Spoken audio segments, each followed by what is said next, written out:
You're smart, you're ambitious, you're capable. So why is money still the one area that you can't figure out? You might have thoughts such as, everybody else knows what to do with their money except for me. Or you might be looking at your bank account after you just got paid and wonder where all of your money went. Because of course, it's never enough, right? Don't feel embarrassed or ashamed. A lot of women end up in the same situation, including myself. I had a mindset that was very detrimental to me and it was holding me back. Now, I have a lot of tools. I had the budgeting experience for over 17 years, been in the financial industry for about the same amount of time, and I kept sabotaging. I kept getting stuck and I couldn't figure out why I was doing that and what was causing it until I realized that I needed the mindset piece of the puzzle. So women and financially abundant, financially successful women have two things that they do. They have the financial tools, number one, and they have the mindset. So in this video, we're going to talk about scarcity and why that mindset holds you back from taking control of your finances and keeps you stuck where you can't earn that six-figure income or you're not taking those dream vacations that you want to take. Whatever it is that you actually want, having a scarcity mindset is like putting up a brick wall in front of you that you can't get through. Even if you do achieve the goals that you really want, you will find a way to sabotage because scarcity is a mindset that likes to do that to you. Hi, I'm Kristen. Welcome back to my channel. I'm a six-figure corporate girly. I've been auditing billion-dollar financial institutions for almost 2 decades now.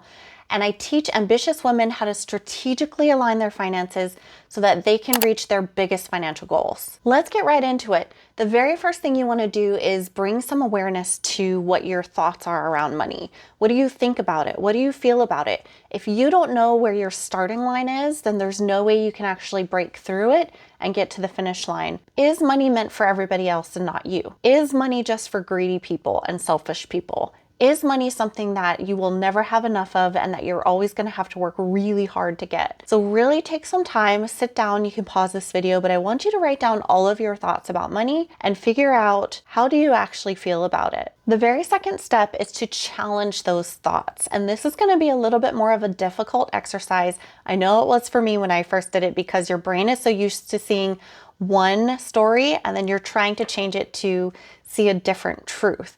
Because the things you've been telling yourself over the past, who knows how long, has been telling you a story and it has been manifesting in your life as a truth, even though it's not actually true. So for example, if your first thought is money is for selfish, greedy people, I want you to think about instances and specific individuals that you may know, you may not know in real life. They could be famous, they could be a neighbor, they could be a family member, but I want you to think of people who have money that you know of that are not greedy, that are not selfish. If I didn't have anybody that I would think of that falls into that category, I would think of Oprah, I would think of Princess Diana. Those are just a couple that come to mind that they were very wealthy people, but they're also very giving. They've given a lot back into the world. They do a lot of donations. Those are ways to challenge those thoughts so that you can find a different truth. So now we want to actually challenge those thoughts. Here's another example, and it's going to sound really silly, but if your thought is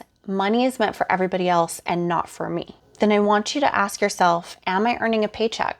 Do I have a business that I'm running where I'm getting paid from people? Do I have a bank account that I'm earning interest on? Do I have a retirement savings account like a 401k? If you have any of those things, it's a very small way to give yourself some real life proof that you are earning money and that it is meant for you. You just have to tell your brain a different story because your brain is going to be super kick-ass at believing and telling and reinforcing the things that you are telling it. And if you're telling yourself that you don't deserve money or you don't have enough money, then your brain will go to work for you. So we want your brain to go to work for you to get you more money. So here's a real life example from me. One of my mindsets, my scarcity mindsets, was that I never felt like I would ever have enough. So I went through quite a few things in life where I would have money and then I would lose it all.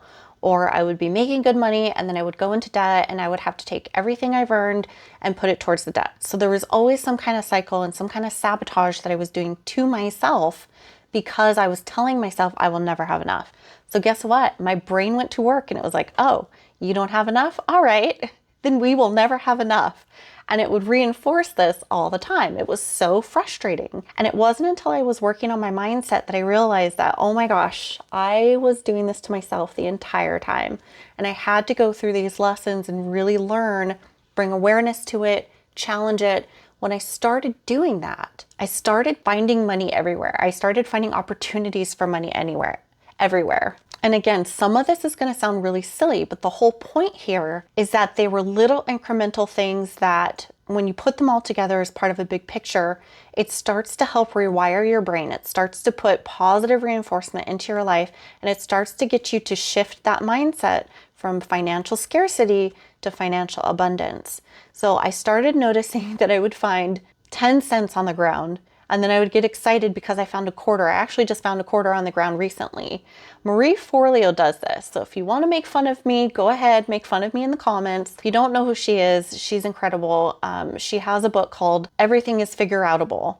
And I'm not a sponsor or anything, but I started to read her books. I started to get myself in the influence of other strong financial women. I started seeing opportunities for money everywhere. I started a business. I got a cash settlement in the mail from something. I don't even remember what it was. I got coupons to open a free checking account and get a bonus payment of like $300. It was things like that that helped me start turning the chapter and start seeing that I can always make more, that money wasn't scarce. That actually leads me into my next step, which is take action. You're gonna have to give yourself some very small stretch goals to challenge yourself to actually take action. And so there's small stretch goals like increasing your income by a certain percentage or a certain dollar amount. Another small goal could be just to challenge yourself to save a little bit more. Just these little things that you can do, they don't have to be big. When you start to act in a way that's in accordance with your new beliefs, it just reinforces the pattern. Awareness, challenge yourself, take action, and then that leads me into my fourth and final step. Get yourself out of scarcity mindset, and that is to reframe. When you reframe,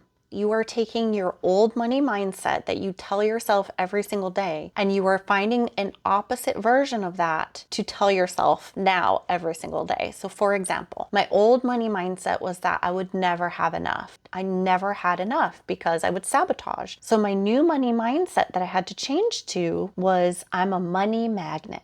I'm a money magnet. I'm a money magnet. And I wrote that down and I put it on a sticky note and I shoved it on my laptop and I saw it every single day. Now that same year, when I was doing all of my money mindset healing and I was diving into a lot of money mindset stories that I had and worked really hard to shift a lot of those, during that time I was working towards a promotion at work. I had gotten to the point where I had to take a test and I had to have a structured interview with like 3 people on the panel, and it was so intimidating and so difficult for me, and I failed. I think this was my 3rd time to take it, and I was reaching the point where after I took this last test, if I failed again, I had to wait a whole nother year. I was at this threshold where I was about to become 6 figures and I couldn't do that until I passed this test. So I ended up finding this mentor and she was amazing and she coached me through the whole thing. And I'll tell you what, I'm not a good test taker.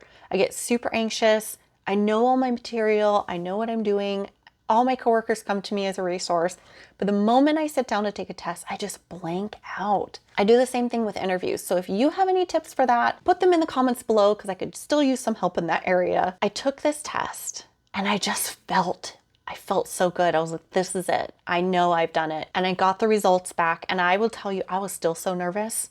Like there was still a part of me that was fighting and thinking that I wasn't going to make it. I looked at the score, I opened the email and I had passed. And so I had crossed that threshold into that 6-figure mark and it was unbelievable. Just thinking about how I grew up where I was the oldest of 5 kids. I grew up wearing hand-me-downs from other kids in my church and I knew we just didn't have a lot of money. I didn't have a lot of after-school activities or any really, and I had to pay for college myself because when I turned 18, my dad pulled me aside and he goes, I have 4 other kids. You know, I can't pay for your college. And so just coming from that environment where I knew money was scarce and I knew I had to fend for myself, I was hitting that wall, that money mindset wall of I will never have enough. Once I crossed that six-figure threshold, it opened up so much for me just with my mindset and being able to start businesses and being able to earn more money. And now my passion is to help other women do the same thing. I have the money tools, I have the money mindset, and you have to have both. And so that's what I'm working on behind the scenes. If you want to know your specific money block,